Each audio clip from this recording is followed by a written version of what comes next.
आज धेरै समयपछि तपाईँहरूकै सामु म घिसिङ दिपेन्द्र आइसकेको छु। आई होप तपाईँहरू सबैजना सन्चै हुनुहुन्छ होला अनि म घिसिङ दिपेन्द्र पनि एकदमै ठिक छु।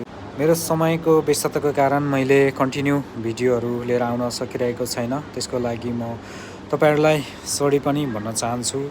र अब चाहिँ म कन्टिन्यू गर्ने तयारीमा छु र विकली केही 2-3वटा भिडियोहरू अपलोड गर्ने तयारीमा छु युट्युबमा। तपाईँहरूले हेरेर मनोरञ्जन लिनुहोला र जस्तो लाग्छ त्यस्तै प्रतिक्रिया दिनुहोला। म चाहिँ यतिखेर दुबईमा छु र दुबईमा विगत केही समयदेखि म यसै ठाउँमा काम गर्दैछु। काम सँगसँगै हल्का कहिलेकाहीँ बाहिर निस्किँदाखेरि 1-2वटा भिडियोहरू बनाउन मन लाग्छ।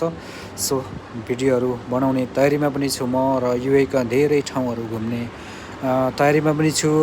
तर समयले उति नै साथ दिइरहेको छैन। म एकदमै यतिखेर बिजी भइरहेको छु। सो त्यही भएर तपाईँहरूलाई मैले भने जस्तो भिडियोहरू लिएर आउन सकिरहेको छैन। सो अब चाहिँ भिडियोहरू लिएर आउने तयारीमा छु।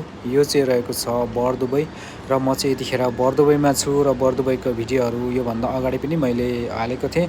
सो अब फेरि पनि म कन्टिन्यू तरिकाले जाने तयारीमा छु र तपाईँहरू मेरो च्यानलमा नयाँ हुनुहुन्छ भने मलाई सपोर्ट गर्नका लागि नबिर्सिनुहोला।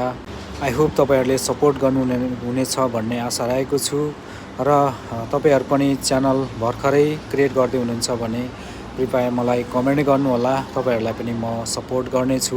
एक अर्कामा सपोर्ट गरेर नै अगाडि बढ्ने हो। निकै गाह्रो छ युट्युबमा आउनको लागि।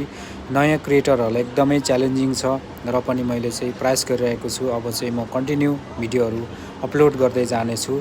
हेरेर मनोरञ्जन लिनुहोला, इन्जोय लिनुहोला र जस्तो लाग्छ त्यस्तै प्रतिक्रिया पनि दिनुहोला।